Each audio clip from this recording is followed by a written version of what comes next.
Hey everyone, thanks again for joining both Brandon and myself for another episode of Chasing Clarity Health and Fitness Podcast. Today we have the mighty John Jewett. He's probably my only crush in bodybuilding right now, joining us on episode 20. And what we're going to do today is we're going to talk to you all about how to approach training during contest prep and post show. I'll be honest, I've been doing this a long time. I'm 41. I've been into working out since I was 15, competing and for my first time in 2006. And man, it has come a long way. Considering I went from killing myself in 06 to taking steps as a mean to get lean in 2021 to everything in between that was hot on the market, but and to try and do. So this will be a really cool conversation because I think you're getting a old perspective versus what the new changing of the guard is and what science is. And we thought that no one better to have that conversation than John today, representing J3 University. But with that being said, B man, I want to get in how your last week's been, dude. Yeah, brother. So my last 7 days have been great. I've spent most of the week really focused on new client onboardings. As I mentioned to you off air, I'm going to be going away this weekend for a bit of an extended weekend down at the Jersey Shore. So honestly, I haven't picked a better place. I'm sorry. Well, dude, I'm from Jersey, so this is like the hot spot. So don't give me any. This isn't GTL. I'm not going to Seaside. I'm going to Wildwood. It's a family affair. And so honestly, as you very well know, I haven't taken a single day off all summer. So I wanted to do something for myself and get away for a few days before the warm weather disappears, because unlike in Tennessee, I'm in the Northeast. So once, mid-September rolls around, there are no more warm days. It's getting rainy and it's getting cold out here. And also we both know that the summer is quickly coming to a close. So I'm going to use this upcoming weekend as an opportunity to kind of like reset things and refresh myself, as I'm always encouraging both my clients, my friends, my family, and those around me to incorporate more balance into their lives. But honestly, it's something that I personally struggle with the most. And so, I'm constantly focused on other goals and on bettering myself, but I rarely take that time to really and this because you're always lecturing me about this. So I am taking a lot of your mentorship and advice to just sit back, relax, and smell the roses for a bit. But this past week, I also had my first photo shoot of the season. So as you and the audience know, I had been in a fat loss phase for the past 11 or so weeks. So I actually had a photo shoot with one of my buddies, Gennaro Brigante, who's actually not only a professional photographer, but he's actually an IFBB pro as well. So it was a great experience, especially as I haven't been in front of the camera in that capacity for about 2 years due to my surgery, my accident last year. So it was kind of like me shaking off the cobwebs a little bit and getting some images taken. And then I also have lined up a beach photo shoot for this upcoming weekend while I'm away, because I am going to be right at the shore. And I'm actually going to be shooting with a photographer I've shot with every single year since 2015. So we've become both good friends, but we also have like a huge catalog together. So really what I've done with it is we'll do in very similar spots, or sometimes we go to the exact same spots that we've shot in over the years. And then I kind of do a comparative analysis, and I have to be very objective with myself. My physique is not where it's been previously. Like I've been on the national stage, years ago. I was into competing. I did 15 shows over the years. So it's a different, but there's an evolution in every picture. I would say pictures have, hold 1,000 words. And so I use it as a time point where I'm able to just put things on pause, get an image taken, and really reflect back years down the road. So I have these memories with this individual of us going to these different locations, getting these photos taken both in the gym and then out of the gym at the beach. And it always brings me back to that point in my life, like where I was in my career, where I was in my bodybuilding or my physique journey, where I was mentally, physically, emotionally, whatever it may be. So it's always good to get together, get some great shots together. But other than that, everything's going well. And honestly, I've been itching at it. So come on, hit us with your last 7 days. I want to hear all about your trip, all about the book. Obviously, I've heard off air, off chat, I want to congratulate you, but I'm going to let you, give us spill the beans and give us the great news. Well, man, Austin was cool. I think it's like Nashville Junior. It basically was just a smaller version to me of Nashville. Good food, good music, booze, if you're into that sort of thing, which I think all of us kind of like. It's only so much bad food you want to eat before you feel like shit. There's only so much drinking you want to do before you're going to get hungover. So and I was down there for work experience, but everyone was pretty cool. I was in the East Village side, so it was kind of like the more hippie upcoming. I saw a few people riding their bikes naked. That was pretty hilarious to see. I was like, Austin's weird. But I got in Tuesday morning. I drove around. I got to see like 6th Street, some of like the big things they have through there. Got to see the University of Texas, and then got holed up into my room and began my writer's workshop. So basically you spend 3 days, and it's a massive process to write a book, guys. Like, I don't know if you guys are ever considering it. So the whole first day is like understanding like your North Star, like the point that you're really trying to bring home. So you got to like sell that. Then it's like breaking out outlines to your main topic, and then breaking out outlines to your chapters. So like in order to get passed through editorial, they want to know like how your chapter flow is, like what are the breakpoints of everything. So like it really required a lot of work, because you had to almost defend it like a thesis, and it was in front of a whole room of people. So like it's like you couldn't hide, and it was like some of the critiques were very honest with people. No, I don't like that, or no, I didn't think that. So it was very interesting. The guy Tucker Max, who wrote I Hope They Serve Beer in Hell, he led it. So it was everything you could think, like fuck that title, that sucks, don't do the, like. So it was very interesting. But I will say this, man, I'll give you my feedback. I think because of bodybuilding, and this will sound really weird, so you got to sit there with me on it for a minute, but it taught me inherently a good amount of like skill set. And what I mean by that is a repetition. They spent time having to go over people like, be sure to schedule your time to write every day, and going over fear of judgment and things like that. I think once you do bodybuilding, it exposes you to like just this amazing criticism. Like John knows, you get up on stage from people you don't know in a banana hammock and strut around butt ass naked and subject yourself, and then you go back to work and figure it out. And the one thing that they really gave Brandon, which I thought was really cool with the advice, there's no such thing as a perfect book. Like the moment I get done with it, I'm going to want to take it back and go write it again. Like they're like, they'll never, but that's like bodybuilding, right? The moment you get on stage, you're like, this isn't perfect. It. And you're still doing it. And so like, I'm sitting there listening. I'm like, oh man, I have such an advantage to all these people, because you're hearing like a lot of their fears. And I'm more like, shit, I just want to get it done. Like this is like week 16 of a 22-week prep, and I just want to get this damn thing done. But overall, man, it was a great experience. I met with 3 different editors who've published over 100 books. Some of them are ghostwriters. Actually, one of them was the ghostwriter for Grant Cardone, who worked with me on my title and some wordsmithing. So it was a great experience, man. I would tell anyone doing it, who's ever considered a book, to go with them. It was a great process. I thought the workshop was, if you didn't go through that workshop, you would write a bad book. I do agree with that. Like the way that they helped you really work through it was a great experience. So my boy Stephen Pressfield came through on that one for me. But I was happy to be there. I got my offer to publish, and I turned my vomit draft in February, and hopefully the book will be wrapped up by this time next year. And then it's about a 6-month process after that. So when you write a book, you're looking at basically a year to do it, and then anywhere from another 3 months to 12 months to get it out. And the people who are doing my book are the same ones who did Can't Hurt Me for David Goggins. So since I'm right up the same alley, so I have good confidence with their marketing approach and all the stuff like that. And Brandon, I told Jason Theobald the same thing. I'll offer both you gentlemen too. When I'm speaking at a massively outpriced, outrageously expensive conference, I will let you all have free front seats for that one time, and then I'll make you all promise to change your all's life for $60,000 and make you all walk across fire, like Tony Robbins. Going Tony Robbins style, which I've been to his seminars too, my man. Well, listen, brother, I've told you off air, I'm incredibly proud of you. This is extremely well deserved.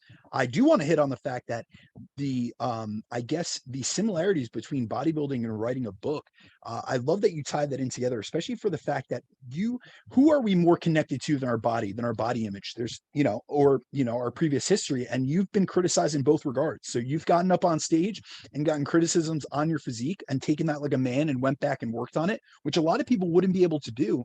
And then you've taken a personal memoir, your memories, your entire life journey, put it into the confines of a book, and then had that criticized and taken it with a grain of salt, but also with the mindset that you're going to improve upon your delivery of your memories, of your subjective experiences. So first of all, congratulations. I'm extremely proud of you, man. I cannot wait to see what this next year unfolds, because, just like you made that offer, I will be right there in that, just like I've been for other presentations and every other PEC you've done. I will be right in that audience cheering you on, my man. I appreciate that. So it was a cool time, man. Who would have thought that 17 years of coaching would take me down being an author? And the scary part is, dude, I really liked it. Like I could see myself like doing more books down the time, because I'm like, okay, this isn't too bad for me. And I think it's honestly because my whole life has been bodybuilding. Like I just know everything's a project. I'm just always working towards something. So book writing fits well for me. But with that being said, I want to get into John. How's your last 7 days been before we get into topic here? What have you been up to? Well, gentlemen, thank you so much for having me on. Always a pleasure talking with you guys, and congrats on the book. That is phenomenal. Thank you, man. What a process to go through. And yeah, I like that correlation with bodybuilding, because a lot of times we start off young in a sport or doing bodybuilding, right? And that translates to so many other areas in our life to progress us up to see this like fullest potential. And I think that's why the stage is so meaningful to, if you've done it, that you realize it's way more than just getting on stage and flexing muscle. It's developing you into your fullest potential, and that carries out into all your passions that you do. And what we will talk about eventually about today, I won't put that away. But, I remember you said something, Jeff, on Dom Lanzetti. He's with Bro Science, Jersey Shore guy. And he said the first time you pick up a weight is the moment that you'll be forever small. It's like you will forever now be small and never see yourself as in that image. But anyway, my 7 days has been pretty solid.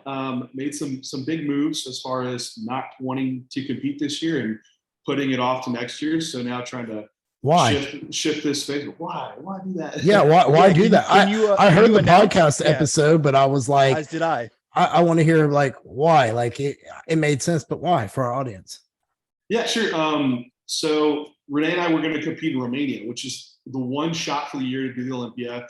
I would have done 212, and we had some client life events kind of happen that made us set back and let's really look at our goals and what's important here. And my ultimate goal, right, is in business is being the most influential educator at the highest level in bodybuilding. So then working backwards, I said, is Romania that for me? Does it move me towards that goal? And it was a no. It's like, what does that look like? It's like, well, I need a show at the highest level, which for me, that's open bodybuilding. And also having a place where I can really display that education of taking it there.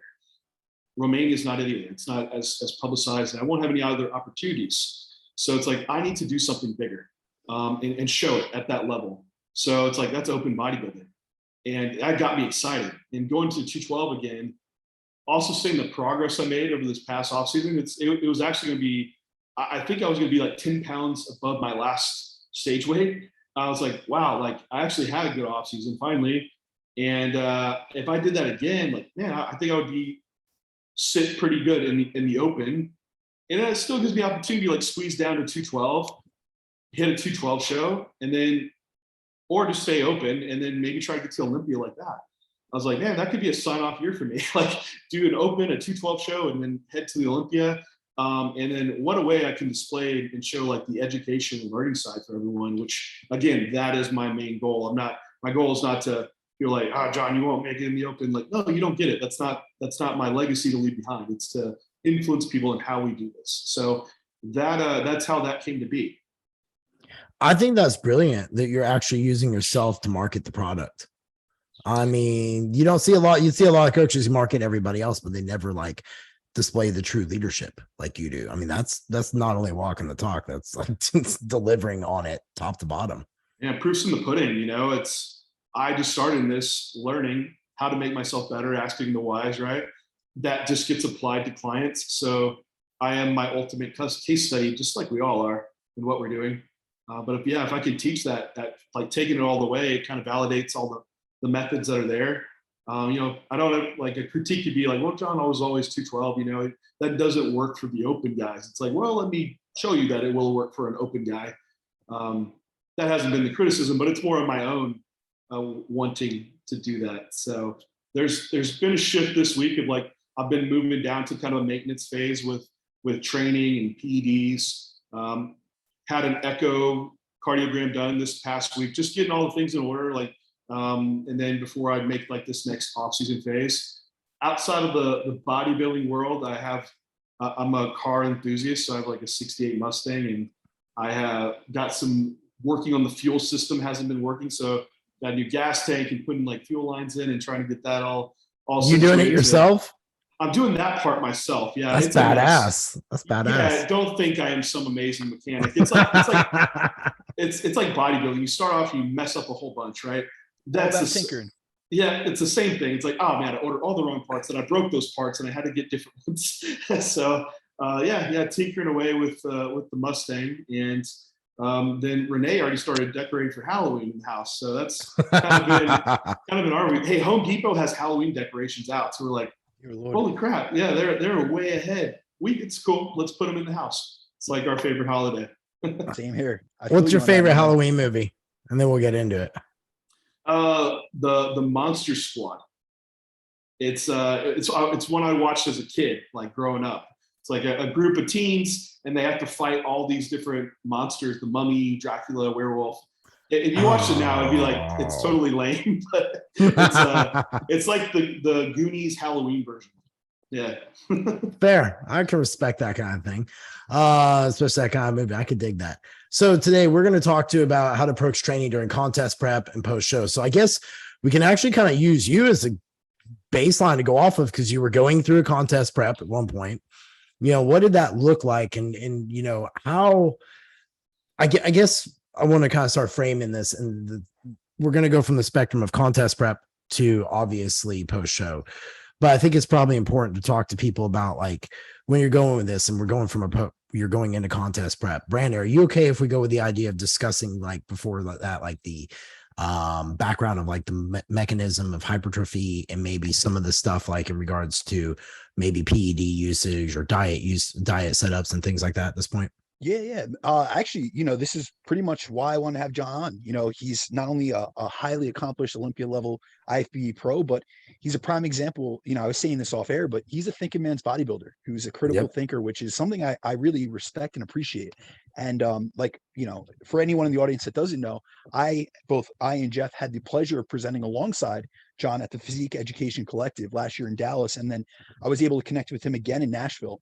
And I just always enjoy your take on topics, especially when it comes to training. And then you also have such great applicability to contest prep. So that's really, that's our intention to cover today. And I think that training during prep is a topic that has a lot of dogma around it, and old school approaches around it that center around changing up one's training approach as soon as the prep starts, and doing things like utilizing higher reps to burn in the cuts, as some people will say. So today we're going to cover some of the— That doesn't work. No, that doesn't work. Hey, oh, fuck, man. All right. That's what I was doing. Oh, shit. Wrong.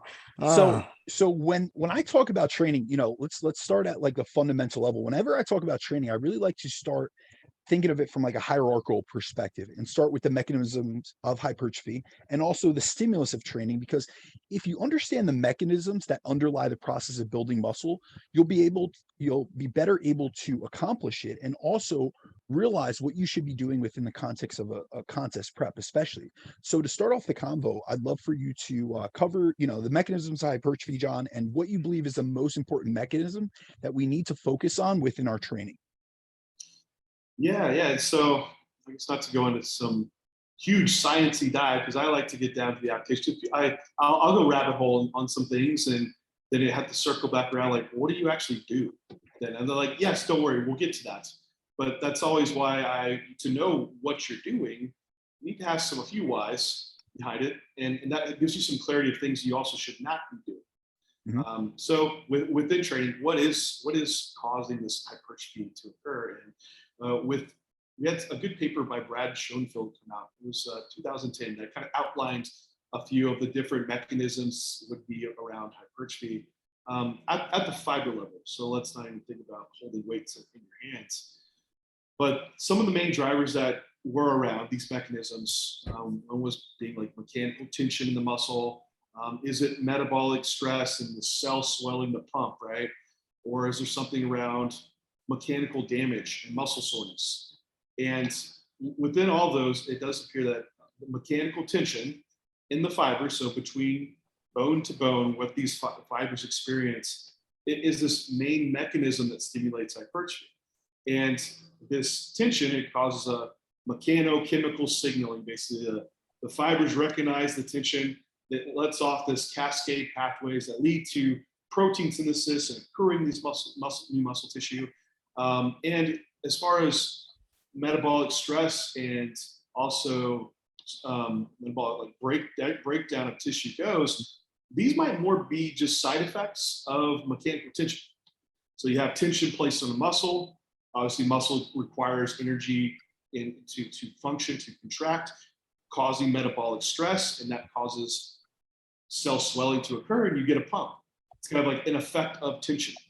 Now, maybe there is some aspects around just the pump itself that drive like the cell swelling and cause like growth hormone rise and IGF-1 localized increase, potentially.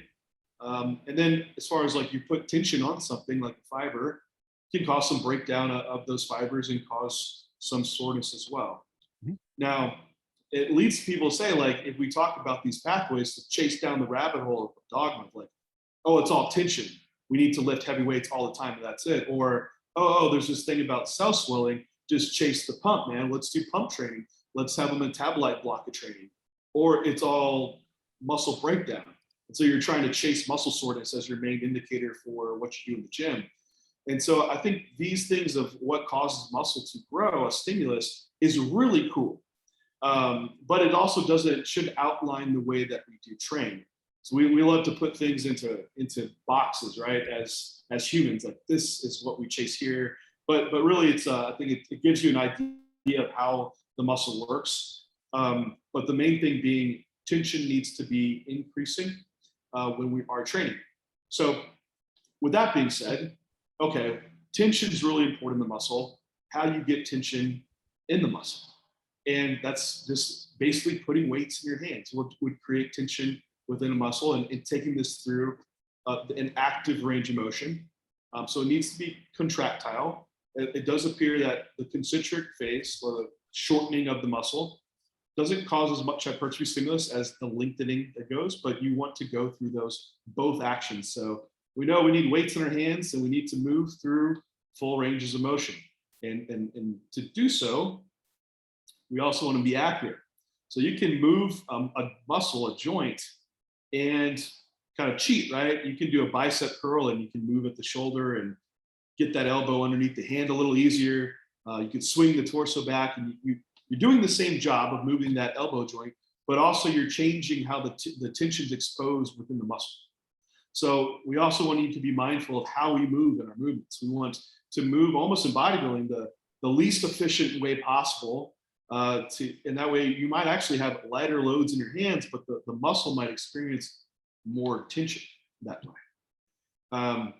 So that's kind of at least the idea, at least around the mechanisms of hypertrophy, that we want to produce tension in the muscle. That's kind of our main mechanism. And then I'll leave it there before we go any farther. If you had questions around mechanisms of hypertrophy.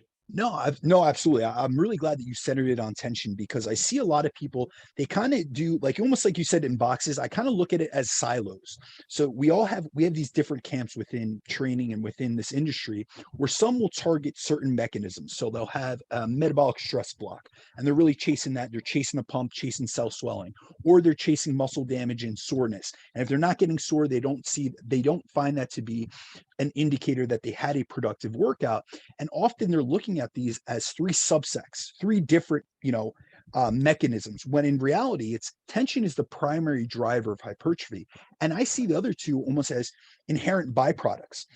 So with metabolic stress, it's going to be almost like, I like to refer to it as a backdoor to hypertrophy. So it's a backdoor to mechanical tension, because if we just had metabolic stress in and of itself, we would not see hypertrophy. And we see this, people will quote about cell swelling. Well, when it comes to cell swelling in and of itself, we only see in vitro research when a cell experiences metabolic stress in the lab and it swells, that it causes an anabolic signal. But we don't see that in humans, because within that, people will point to BFR training. But BFR, it's not just the metabolic stress that's allowing us to get the same type of muscle growth using lighter loads just due to the occlusion effect. It's really because it's another method of increasing mechanical tension on the muscle, as it essentially lowers that recruitment threshold and allows us to activate all our motor units and all our muscle fibers, even with lighter loads, which makes each rep more challenging. And we know that because in and of itself, when they've done studies just putting an occlusion cuff on a isolated muscle group after a set is done, so not during the set itself, it doesn't lead to any greater increases in hypertrophy. So metabolic stress in and of itself isn't an independent growth factor or an independent driver of hypertrophy. It's when we mix all of these together and we have, the perfect recipe essentially. And it's like being a baker and you have all the ingredients to the cake. If you don't have every single one, you're not going to get the best outcome. You're missing sugar, or you're missing flour or something. People want to isolate these different mechanisms and not realizing what's really important, which is tension first and foremost, but realizing that the other two come along for the ride essentially. Yeah, and like a good case of that as well is like get on the spin bike and go like 80% for 15 minutes or so. Your quad pump will be crazy. But would you say, hey, you want to build the biggest quads in the world? I'm going to get on the spin bike for the 15 minutes and go all out.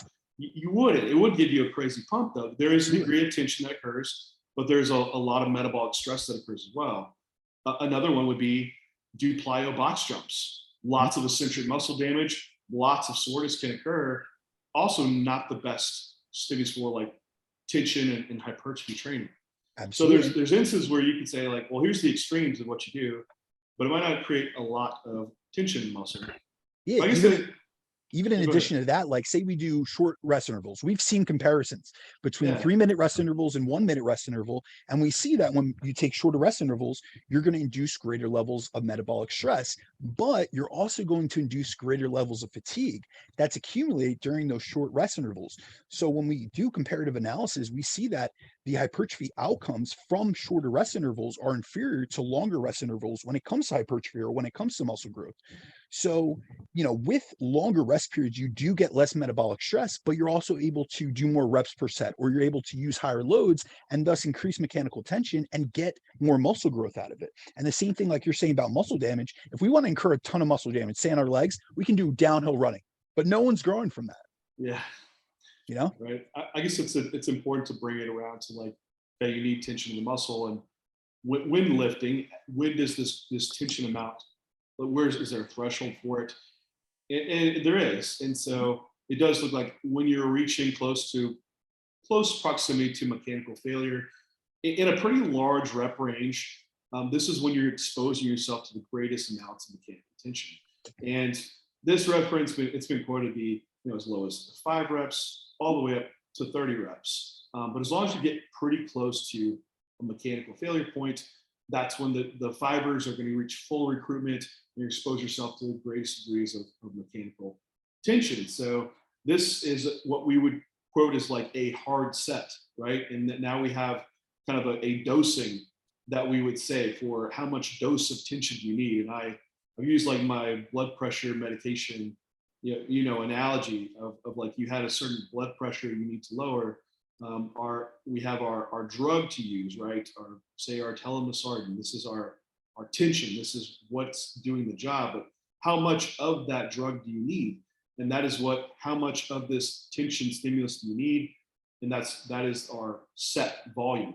So the volume of these hard sets is the dosage, and how many of those sets you need is going to vary per individual.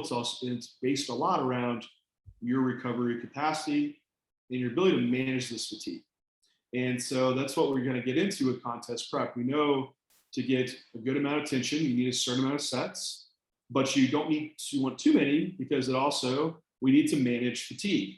I think that's a big piece of like, once we're getting into contest prep, how do we do that? Because we want to uphold this strong tension stimulus so we don't see it dropping throughout prep and losing tissue over the duration. Absolutely. So John, going on to that, over the years, I've seen, a lot of people both in the trenches, but then also other coaches who will, promote or utilize higher rep metabolic training, which may include either higher rep training or just more intensity techniques like drop sets and circuits as a type of like fat loss training during a diet. And I would love to hear your take on more of this metabolic training during prep. Do you see any advantages to it? Do you see any disadvantages? Things of that sort. Yeah, so I'm writing like this whole female module right now. I'm training for A to Z on females. And I had to look at like, well, how much do you really burn in a resistance training session? And this has been studied in females and males. And in females, it was like, now this was like full body training, like 7 exercises, 3 sets of each. So reasonable volume. Now they're probably not like us, Brandon, like pacing around the gym trying to get her steps in. So caveat there. For female, it was like 80 to 150 calories in a training session. For males, that scaled up. The very top end was like 300 calories. Now it was body weight dependent too. So these weren't like 250 pound bodybuilders. Because some guys were like giving me some crap on that. Like, they're not 300 pounds, John. Like, are y'all 300 pound bodybuilders? Like, most of us are.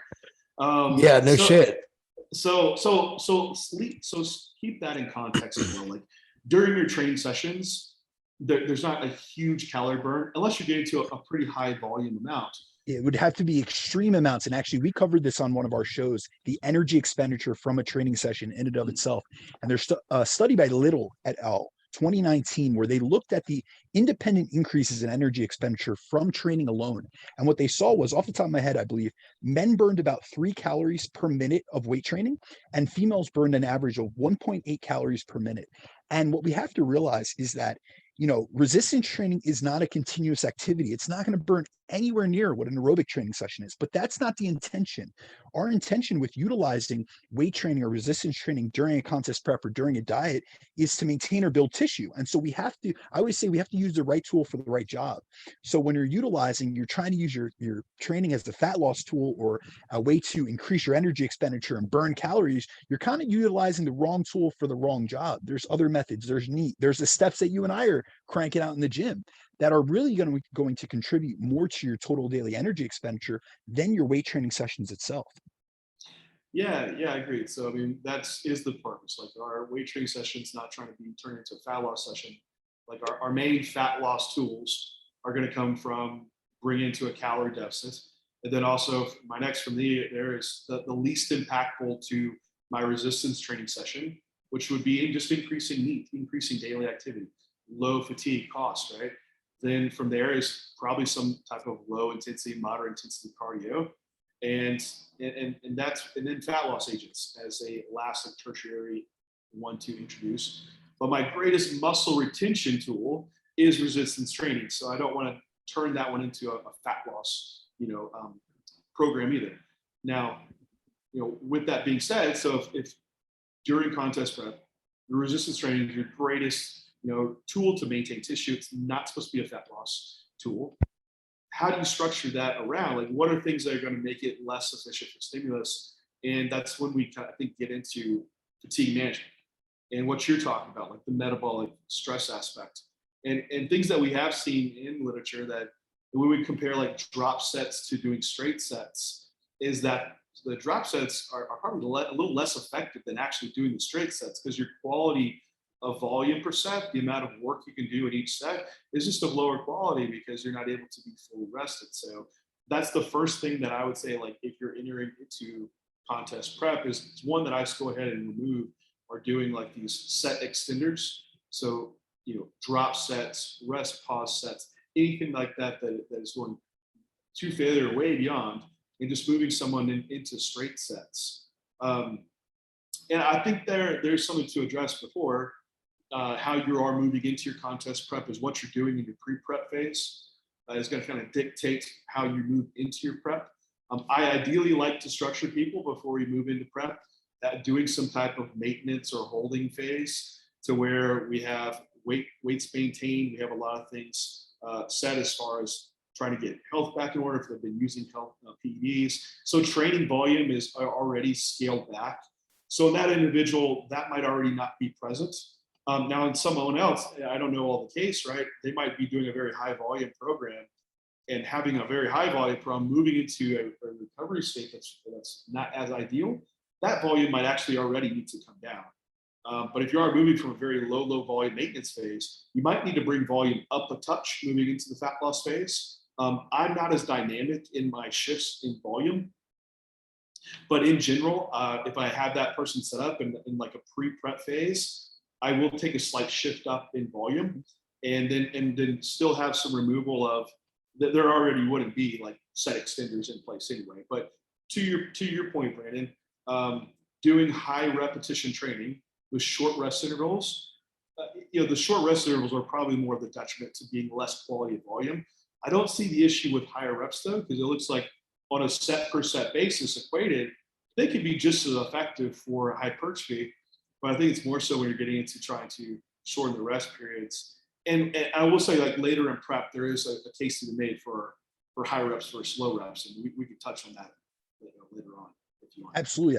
I like to use a wide variety of rep ranges, but when I see people automatically go and they take and completely change or alter their training as soon as they enter a fat loss phase or a prep, I just find that to be a mistake because a lot of times their rationale is that they're in a deficit. And yes, a deficit does reduce our energy and recovery resources. But I think that I see many making like these drastic alterations to their training, whether it be drastically cutting their volume or switching to exclusively high rep training as soon as they enter the diet. And like with my approach to training, I've trained many competitors over the years.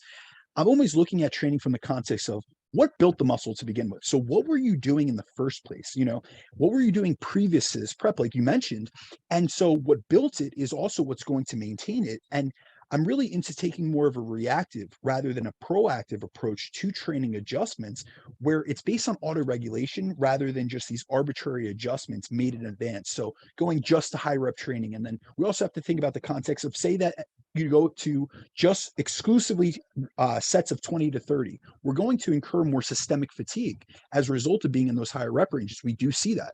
And so with that, you're going to have higher levels of fatigue that are going to limit your performance and potentially your recovery. Also, it's going to be more demanding from a glycogen perspective. So as we get deeper and deeper into the diet, if you're to run a metabolic stress phase the whole time, you're going to be really, running out of resources. You're running dry, you know what I mean? So there's many issues with that, but I really like your approach in we have to take into consideration what was the person doing previously, keep in mind that what built it will maintain it, and then make adjustments based on that person's recovery capacity, their biofeedback, and then their response, as well as, the dynamic progression of what their body weight, what their body fat levels are doing. When you start a contest prep at 15%, it's much different than when you're digging yourself out in the last couple, weeks of a contest prep at 6% or 5%. So there's a lot of considerations to be made. So I like the fact, and I knew this about you already, that you take a very reactive approach first and foremost, and that you aren't quick to jump the gun on anything just because you're going into a new phase. Yeah, there's no assumptions need to be made. Like we're going in contest prep, and I feel like there's like fear mongering around overtraining in muscle loss in prep. It's to where you make those rapid shifts and they're kind of emotionally driven. And a lot of times they're not even based around experience of what actually happens. Because I started when I used to prep, it nearly didn't change at all. I mean, what I was doing in masking phases into prep, and I will say in prep, there led to a lot more fatigue because I wasn't making the decisions along the way to adjust accordingly. And that's probably one of the biggest changes that I have experienced along the way.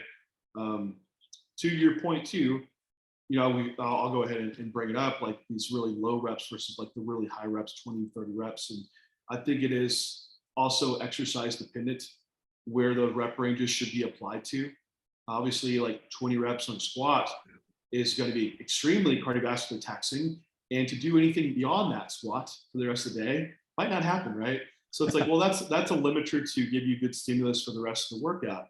What about doing a set of 3 on squat? It's like, oh gosh, man, there's a lot of like central nervous system fatigue that can occur. That maybe risk of injury as well. That's probably not a good rep range for your squat. That's like, it still kind of falls like, hey, maybe 8 to 12 is a good spot, but for a lateral raise, maybe the higher rep range would be more applicable there. And it just for those bigger compound lifts to get into those higher rep ranges, basically, like we said earlier, the last few reps are the ones that really matter. It takes you a whole lot of reps to get to those last reps that matter when you're doing a set of 20 or 30. So to your point, there is a reduction in glycogen when you are moving into a fat loss phase. And you'll know in prep when you're having like, man, I really drop off, John, in these by second and third sets. My stamina is really dropping off. It's like, okay, these are notes. Like, are you doing like back off sets where you hit like a set of 20 on these second and third sets? Like that might be time to make that adjustment. But I think it's important to bring these people like back to like, I know we can talk around it, but like, what are you actually looking at and monitoring for your training? Like what is good training when you're into prep? And this is why I do think it's very important that we are meticulous with some degree of data tracking so you can make less emotional decisions and have some a little bit more of something more objective. Because people like, if you're driving off a pump, you're like, well, pump's going to diminish, so that doesn't really mean a good workout. So I think gym performance is key for you to be tracking on prep, and to know what your logbook was for the previous session, what your load, what your reps were that you were doing. And if we are seeing, if you see a drop in a set or two, hey, no big deal. Off days happen. Now, if you're starting to see across sessions and across lifts, gym performance are taking these detriments, this is the red flag to see, okay, is this a training issue I need to resolve, or is this a fatigue issue I need to resolve around recovery? And that is kind of where the logbook turns into your diagnostic tool on prep. It's, in my mind, it was never meant to be the thing you have to chase and beat every week. It's now a tool to diagnose if you need to make any training adjustments, or you need to make adjustments to your recovery capacity. Fortunately, in prep, though, we sometimes can't adjust those recovery capacities. Kind of is what it is. And that's when we make the decision to make the training adjustments from there. Absolutely. No, I love that you hit on that logbook aspect, because for a long time it's been, a lot of people have looked at the logbook as something they need to chase. They need to chase load or reps and progression. And they think of progressive overload as that accumulation over time of every week getting a heavier load or higher reps. And yes, that is a form of progressive overload. We want to progress the stimulus. However, progressive overload is more of an indication that you've made an adaptation rather than you need to force training progression to get that adaptation. So within the context of a contest prep, you might not see, every single week weight going up or reps going up. However, if you're even able to maintain, especially deep into a prep, that's a win. Especially if you're standardizing everything within the context of your training, in terms of your execution, things of that sort. But also, we can't just look at the logbook as this isolated variable of training performance. We also have to think about, on the day, what are your other performance indices or your other recovery indices? How was your nutrition that day? How was your hydration that day? How was your sleep quality the night before? How are your stress levels? So I almost look at the logbook almost like a mirror. And what the logbook shows me on the progression when I'm dieting, so I'm in a fat loss phase currently, and there are days that I have an off day, and sometimes, it worries me, and I'm like, maybe I need to look into a deload or pull back or reassess my RIR, whatever it may be. But also, it makes me objectively think more. It really makes, it's something that helps me to be more objective within my critical thinking skills. And I say, all right, well, let's peel back the layers of the onion. I saw a rep drop off on this specific movement. Was it due to the training in and of itself? Was it too much, systemic or peripheral fatigue? Or was it that last night I got 5 hours of sleep, I've had a stressful day at work, and there's all these other factors that come into consideration. And then it not only allows me to adjust my approach to training, but also to the other 23 hours of the day that I'm not in the gym, that do impact performance greatly. And a lot of people overlook, they're only considering what they do within the context of the gym and not considering the fact that bodybuilding, as much as people don't want to admit it or actually accept it oftentimes, especially in their initial preps, this is a 24-hour job. And it's not that I want to contextualize it or have people look at it like a job, but it's a 24-hour process. Whereas when we did other sports, a lot of times we just turned off after practice. Bodybuilding, to really progress, in the context, when I was prepping, back in the day, it was something I considered at all times. It didn't mean that it ruled my life, but it was a consideration. Let me get to sleep a little bit earlier because that's going to impact tomorrow's performance and my physique progression. Let me make sure to manage stress better. Let me make sure my hydration is on point, my nutrition, my protein intake, all these other variables, because it all makes it, it's all a collective process. And that's how we drive progression. It's not just we show up to the gym, we perform like we did when we played football and we just showed up for a 2-hour practice and what happened there. And then we left it out on the field. This is something that we carry through every aspect of our lives. And that's why it's a lifestyle. Yeah, I think one of the biggest mistakes people made to seeing performance drop off in contest prep is lack of fatigue management outside of everything beyond training. And these are the individuals where they are usually in the pre-prep phase, they don't even have the levers to give more towards sleep or more towards like relaxation time. They're already working like all day long. There's barely any time to fit anything else in, but they're going to squeeze in more cardio. They're going to have more time opposing. And what diminishes? Sleep. They just sleep less. Now they don't think about it. It's like, I checked the box on cardio. I'm doing the diet. I'm doing the training. But sleep is like way shortened. And that's one of your greatest recovery tools. And it's also going to be the thing, if it's shortened, give you so much more fatigue. And if you have that much more fatigue, for one, the percentage of weight that you lose from fat versus muscle is going to be shifted. So you're going to be less efficient with losing body fat, but also going into training with that much fatigue is when you're going to see performance detriment. And so people usually make up for it with more drugs or whatever it may be. More stimulants. Yep. Or more stimulants, and you just drive the fatigue. It's a snowball. And those are the people that don't get contest lean a lot of time. They might not make it to the show, or they're just fatigued so high that they just simply can't get to that next level of condition. And so those are the two things where people don't get in contest shape: fatigue management, and also a timeline to where they don't have to chase the fatigue rate as much and dive deep into a quick fat loss rate, right? So with that being said, around training, like if you're, for one, using assistants like physique enhancing drugs, I don't think there's any reason we should see performance loss within a contest. I was going to ask you that, like, how does gear and those who use PEDs, how does that impact their training pre-contest? Because I would think you should be keeping it the same.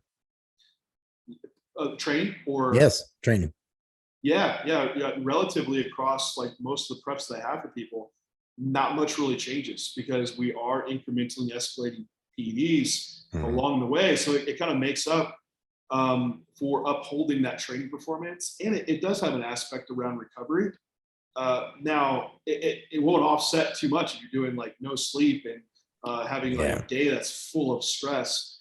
But again, it's a tool to be utilized. But if you hone in everything, sleep, stress management, training's dialed in, and you're using PEDs, like, you'll have a prep. That's where you see guys in the beginning of prep, they'll grow into shows. You won't even have that drop at the end of gym performance. Now, I will say there's movements that are going to drop for a lot of people regardless. And a lot of this has to do with your ability to brace. So like say you're doing like a squat or deadlift, like your core is going to be reduced. So your ability to like generate, bracing is going to be reduced. So you just might have to see those loads drop off some.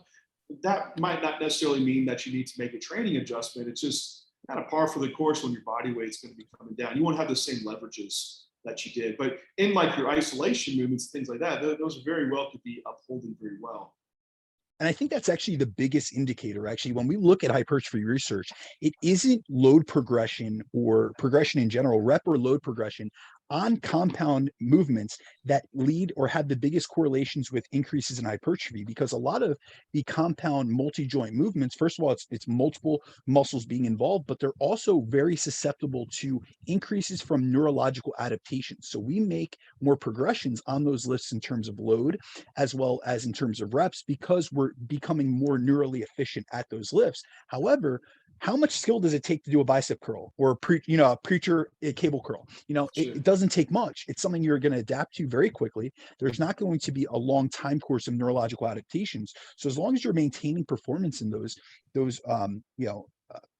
exercises and movements, or making progression over time, that's an indicator that you're either maintaining muscle or building muscle. And we even see that even like Brad Schoenfeld's research on 45 sets per week per muscle. When you look at independently the meta regression that James Krieger did, when they looked at the compound movements versus the isolation movements, the biggest correlations between muscle growth and a movement were between the single joint isolations and their progressions within those lifts and muscle growth, not the increases on the multi-joint lifts and muscle growth. Yeah, that's an interesting point. And I think to put that into like some application is like in the beginning of your prep, where we were talking about changing the program around.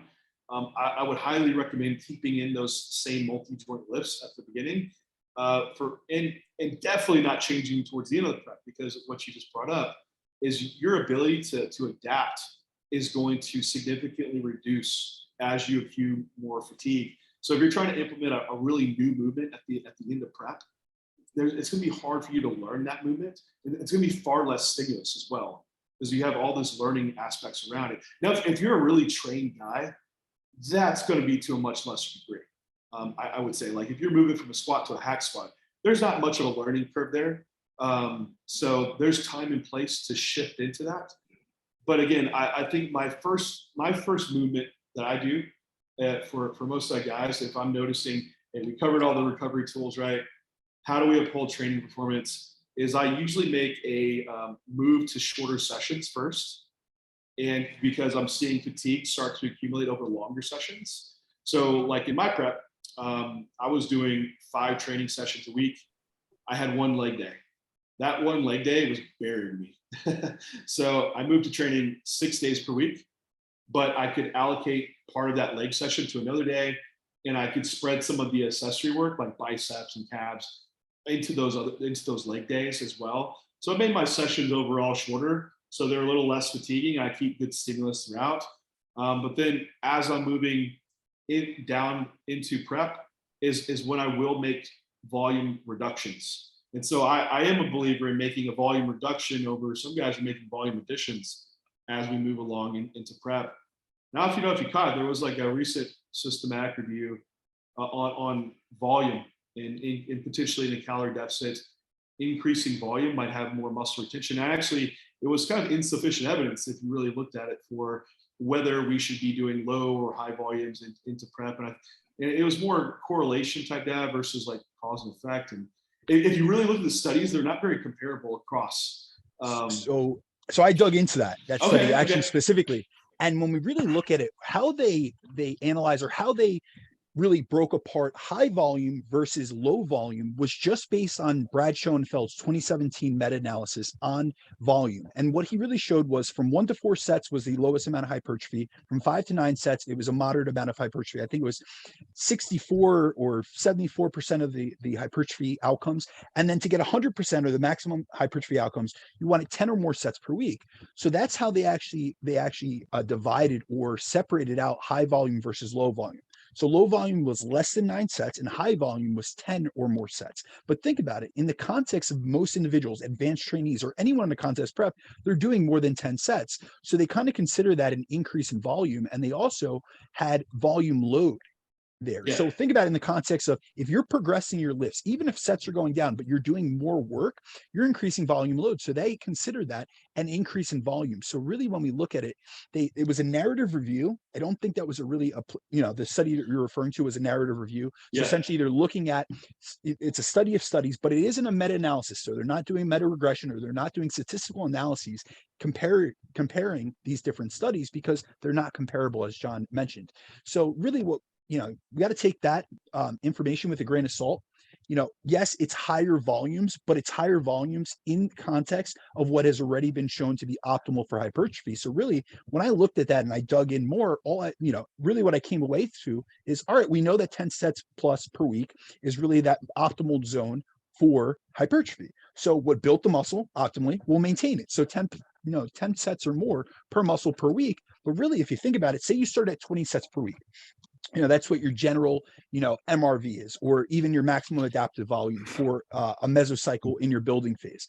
Well, as the course of a dieting phase goes on and calories come down, body fat comes down, energy reserves come down, and fatigue goes up, we have to look at the fitness fatigue model, first of all, that comes along with, progressive training, but also just the context of how your biofeedback's looking. And so if you went from 20 sets, that was the maximum you did in the building phase, that might be way too high, in terms of a recovery capacity perspective during the depths of a prep. And so, yes, you might go down to 15 sets per week, just hypothetical. So you made a volume adjustment, you took a quarter of your volume out. However, that's still considered high volume in the context of this specific study. So you would, in their mind, you'd be decreasing volume, but in actuality, you're still utilizing enough, a sufficient amount of volume for muscle retention.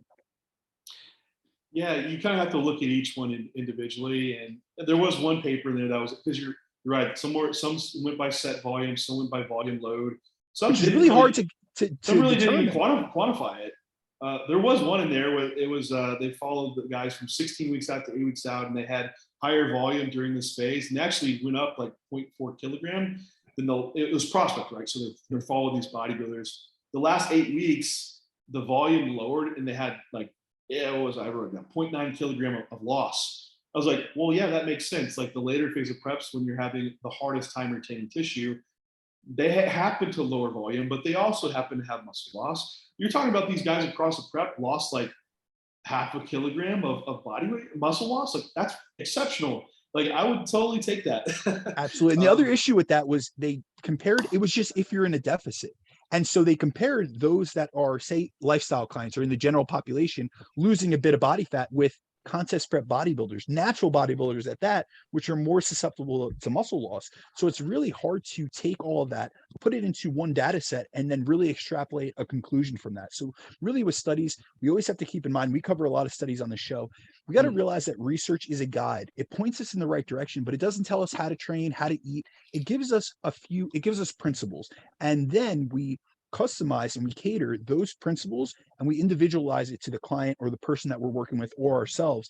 And then comes the other piece of evidence-based practice, which is the practitioner and their experience, as well as the feedback and preferences of the client that they're working with, and taking all that into consideration, taking the greatest amount, the most peer-reviewed evidence and putting it in, it's a full pie. And so we have to mix all these things into consideration, realize what worked in one study for one group of college-age students over the course of an 8-week mesocycle, during a semester of college, might not be applicable to a 16-week contest prep in natural bodybuilders who are getting stage lean. And so, we have to take the good from research, but also discard what's, take what's useful and discard what's useless. Yeah, and so we have to remember, like, people want to get the most muscle growth possible, and they're looking at like, well, what's the total number of sets that you can handle? And it really is this bell curve, right? Of how many sets are going to grow muscle. Like, let's say for your quads, like 3 sets could very well grow muscle. Maybe 6 you go a little more, maybe 9 get the most. You went to 12, it's way too much, and you would overtrain. It wouldn't last very long. In the contest prep scenario, we're not looking for maximum muscle growth during this time. So if you start at this 9 sets, when fatigue is rising, it shifts over beyond what you're going to be able to adapt from. So you can move down that scale to where, hey, maybe you are doing 3 sets. It still gives you that stimulus, but it's within your recovery capacity. Because go back to what we first talked about, like what is a good stimulus for a muscle? It's going to be this hard set that's close proximity to failure. So we're saying, well, oh no, we'll just do more sets that are farther away from failure. So yeah, actually that might be a poor stimulus and just driving even more fatigue, compounding the issue. So I would say uphold that proximity that to failure, that quality set, and make some slight set reductions. So that's kind of my next tool. After I've spread out volume across the week to short sessions, if I'm still seeing training performance drop off, and maybe it is like in one session, sometimes I'll look back to the previous session. So say it was my push session and I did legs the day before or something, for example. It's like, well, what did I do in legs? Okay, maybe that fatigue is carrying over a lot into my push session. Maybe it is bringing back the volume in the leg day, not necessarily on the push day. So you need to look at that context. But then also it might be a total reduction that usually happens in compound movements. And usually I will uphold volume within the isolation movements as my later tool to use. And then finally, at the very, very later stages of prep is when I make some exercise selection options. More a lot from a safety perspective, just because fatigue can get pretty high, and getting under like a squat bar, you're not trying to tear a quad off. When you're 2 weeks out from a show, this like the benefit is not there. So we'll make some movements to where we move to where we're not as loaded in the eccentric phase. So if you're doing like RDLs, maybe we'll move to something like a 45-degree back raise or something that where you still get some stimulus, but we're not going to be moving to movements where you might compromise and get an injury. And then one thing I have changed is trying to have at least programmed into potential deloads on prep. So when I scale out someone's fat loss timeline, what they need for active dieting time, I'll add on 2 weeks to where for deloads / is also when I'll do like a diet break to where I can really drop fatigue off, keep someone fresh and go into the dieting process. The caveat to that is that you have 2 more weeks of being in prep. But the advantage is that we'll say you got behind, you have 2 more weeks that you could be in prep. And usually people's issue is never that they always are getting in shape in time. It's usually that they're not in shape. So having an extra 2 weeks programmed in, it won't be a huge detriment, I think, to extending that timeline. But it could be a gigantic tool you have if you need to drop off fatigue for someone that is right on track. And a lot of times how that actually plays out for me is like the first 8 weeks of prep, and again, it's all auto-regulated, but it might be 3 days that I pulled someone back for. We just take like 3 straight off days in a row, maybe 2 training sessions and dial back over like a 5-day period, then we're right back at it.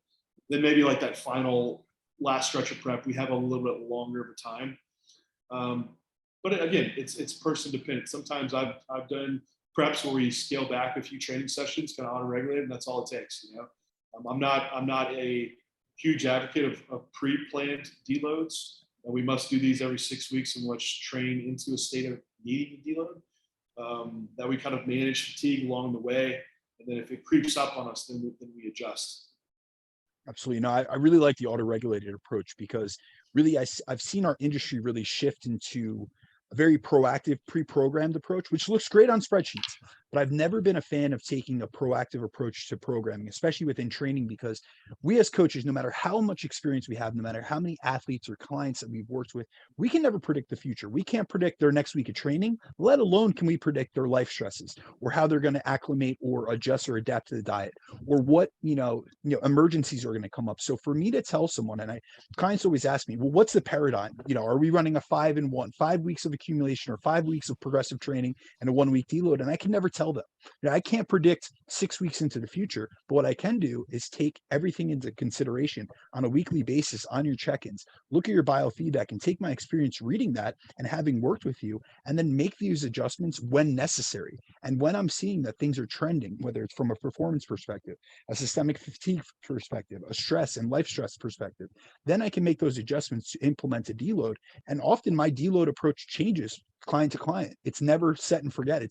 I don't have one approach to deloading. I have utilized 5 or 6 different approaches, like you just mentioned. So I really like that. And also, another thing I love that you hit on is I actually do. So anytime someone comes to me for a prep and they tell me I'm 18 weeks out, I always tell them you're 16 weeks out. I always want 2 weeks of extra buffering room. And it is in case they get behind, but I also like always having clients ready 2 weeks early so that I could feed them up into the show and dissipate some fatigue, pull back on training, pull back on cardio, increase, energy availability. And just, we often see people that go to the stage and they're like pushing the gas right till the end. And I often talk about on the show how I take a dynamic fat loss or rate of fat loss approach. So I start off more assertive in the beginning, get those easy wins in terms of fat loss. A client is motivated, they're at their highest body fat level, they have the most calories to play with, so I can make an assertive adjustment to their energy intake and their energy expenditure, really get them losing off the bat and really buy us time, because we know that things are going to get more stressful as they come to the diet. We do have metabolic adaptations, which are going to slow down their rate of loss. So naturally, it's going to slow down. So I really like getting a lot of wins off the bat, especially when someone's super motivated, get a bunch of progress in the beginning. That's going to help when they start hitting the natural setbacks, whether it's from the prep itself or life. But also I have that 2 week buffer room that if we really need it, we could take that and really push to the end. But I really don't like that approach where it's like someone comes in, they're 12 weeks out, they have this make or break time period, and they get behind and they have to push the gas pedal through the floor till the peak week, and they're essentially like they can't carb load, they can't do anything, they can't hardly make weight, and it's all these last minute things, and it's really a rushed process. And you see that on their stage, on their presence, their presentation, but also their look. They look systemically fatigued, they look tired, they look drained, and it's just a stringy, like overly fatigued look, which isn't a great look for the stage. Yeah, I got myself into that. That was like early competition for me. Like, just drive yourself. If you weren't doing 3 hours cardio, it just wasn't enough in regards to that. So I do like that you brought that up. I will say this though. Do you, John, find that a lot of people put a lot of, the magical peak week, I guess you could say, I think this is one area that natural bodybuilding got it right. Like those guys will go like 30-week preps and they go real slow and they go into it. And those guys look great on stage, fat free, water free, dug out. Yeah, they're not as big, but if you're going by conditioning, which is more impressive to me for the most part, like they really have it down. So do you think that people need to like let go of that peak week? Because I have people all the time be like, in your module, John, on J3 University, to your credit, you talk about just replicating the same day. If you look good at that time, that's what you're trying to do at that time. And I did that for my prep last year. Like I got to see what my look was like at 10:30. And I was like, okay, I think I'll be on stage around 10:30. What do I look like? And I had it all down to wire. And I literally just replicated that. It was the smoothest prep I've had as far as stress and everything goes. So what's your take on the magical peak week? Because I know we got to wrap this thing up. Yeah, I've done it all. I've done all kinds of peak I think, weeks I where- have too. Lasix, throw whatever at it, bunch of growth hormone the night before bed, like just dumb shit just to see. Yeah, it's when you're, Friday night and even the coach, like what they put in, it's something you've never done before. And you're like, well, I hope we wake up all right. It's like, or you're told, right, you're going to wake up and then you're going to look on like, all right, awesome. Something magical is going to happen overnight. I'm going to wake up like the best that I've ever looked. And in reality, so I finally like kept going and kept doing less and less and less, like during peak week, I would find spots where like, man, I look phenomenal. Or I had clients too. They're like, John, you should see my pics post workout. Like fast, I don't look, I look terrible. Yeah, post training, I look, man, I could walk on stage like this. It's like, maybe we should just do that. And so that's kind of like where the whole idea came about. Because when I did Tampa Pro in 2019, is when I was drinking 3 gallons of water a day, and like about midday, I would just look phenomenal, full, hard. I was like, I should just go on stage like this. And it was the first time where I just kept water in. I took no diuretics. I looked amazing. I won that show. So with peak week, yeah, there's it's really the time to be trying to just drop off fatigue, recover the body, and find your best stage look. So not doing 5 sets of 20 to 30 on every exercise with everything else underneath the sun is probably not a smart approach. Probably not. It's probably going to drive more fatigue. Yeah. Yeah. So it's almost, you're kind of moving to a maintenance, level for, at least regarding training, right? It's a deload week, practically how I approach it, which it's even usually not scaled back that much. It depends on the individual. If I have some really like gung-ho guys that like, they just take it to death on their sets, and like, those are the guys that have to like really scale it back on. A lot of people, I can just pretty much training won't change too much. And we can run the same training split. One thing I have changed over the years is I used to do no training on the day before the show. Now what I do is a practice pump up in the hotel room. And if you're like a female, you're like your figure, you wear heels, like you put your heels on, like I want you doing exactly what we're going to do on show day in the hotel room at around the same time you'd be going on stage. Because talk about the confidence boost and the stress relief. Because how many times have been like, you get an athlete backstage and you're like, what do I do backstage, coach? You're like, oh yeah, I just pump up these bands, and like you see people doing crazy stuff, and like, no, there's a stressor there. So we can remove some of that. It helps a lot, but it also just gives you another day for moving blood around, helping with uptake of food a little bit. And then they just have confidence in knowing what to do before the show. So I'll run like a kind of a practice pump up one day out. And that's really the big change around training. It's just a deload week, and one day out, we just do a practice pump up.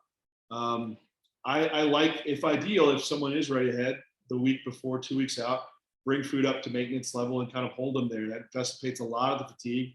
A lot of the peaking you would normally want to happen could happen way before even peak week, just by bringing food up, and you're able to scale back cardio. That fatigue drop, you'll see water drop off. You'll see a more accurate representation of where body fat is. Then once we get into peak week, I really like doing like a linear carb load. So every day we look at how someone wakes up. Are they flat? Are they getting pumps during training? And we just incrementally increase carbohydrates every day, watching that look. Some days you might see, okay, they're starting to wake up a little bit too softer. We scale that back. And then we kind of right before the show are reaching that peak amount of carbohydrate, rather than having all the carbohydrates like the day before, and you're like kind of guessing how you wake up. Or if you do need someone, like the case that they do have to make weight, we don't have the luxury of like doing that linear load. And that is the case when we kind of go off refeed data and how much carbs will we be putting in that aspect. But it is to kind of taking back confidence and control of your peak week, finding your best look throughout the week. And when you have a certain amount of meals, certain amount of fluid in, you look full, hard, and you'd want to walk on stage like that. Perfect. We try to replicate that on show day and correlate it to a body weight, because body weight's going to be pretty representative of that visual look. So most of the shows last year, I was waking up 204. I knew when I got up to 207 is when I had my best look. I just need to walk on stage at 207. And it helps because with clients, a lot of times you're not getting great pics them sent to you if you're not there in person. So at least if they have a scale, you're going to have a pretty good idea off of all the data you collected during the week. Hey, I know this person, when they come up 3 pounds, they look right on. It also gives you good insight too, if you need to pull them back on show day, because some people don't sleep, they get stressed, maybe they don't move as much the day before, and they wake up a little heavier. Okay, well, you can kind of adjust and make sure you don't maybe give them as much food and water to bring them up to that show day look. So it's a great tool to use. I know people sometimes just go off visuals, but for an inexperienced coach, that's why I like to teach it, is using the scale as a tool to know if scale's going up, someone looks softer, they're too full. If the scale's going down, they look softer, they're too flat. Find the weight where they have the good balance, and that's pretty much how you want to be putting them on stage. No, I actually really appreciate that. I know we hit our hour point, gents, and I know we really only covered pre-contest. I think honestly, I think we're gonna have to have you back. We'll have to have back on this training, if you don't mind, John. Yeah, if you don't mind joining us. I love talking about this stuff. So anytime y'all want to chat. And you're right. You're going to be right into this phase now. So this is perfect. Maybe give you a couple weeks and bring you back on to cover this. Yeah, I'm in the phase. It's what I think about all day. So yeah, absolutely. I have a question, and this would just be my thing. Earlier, you talked about your goal, which is why you were leaving the open or leaving 212 to go to open. As an educator, what is the one thing that you would want someone who is listening to this today to take away? Like as like a little bow tie summary of our podcast about pre-contest. Solely about pre-contest? Yeah, like about the pre-contest training side. Like if you had one thing you would just want them to just walk away knowing, break it down this conversation that maybe they could find at J3 University, they could find through a lot of the stuff you do in your Q&As, which are great and all that. What would be one thing you'd want to take away from this episode? Yeah, I think as when you are someone who is seeking out people like us that are educators, that you want to learn the deep dive of nuance, that a lot of the nuance is nuance, and leave it there and make sure you're checking your big blocks for what matters for training, and the basics go a long way. So cover your basics as far as what builds muscle in the off season is exactly what you should be doing into contest prep. Don't get too overcomplicated with things, because that's easy in the education realm, the evidence-based realm, and chasing those complicated nuances. You'll see programs spur out of these, right? The metabolic stress program, or whatever it may be. That's MK training, just making it up. But and those are the ones that are going to lead you down to pathways that are going to be suboptimal for you.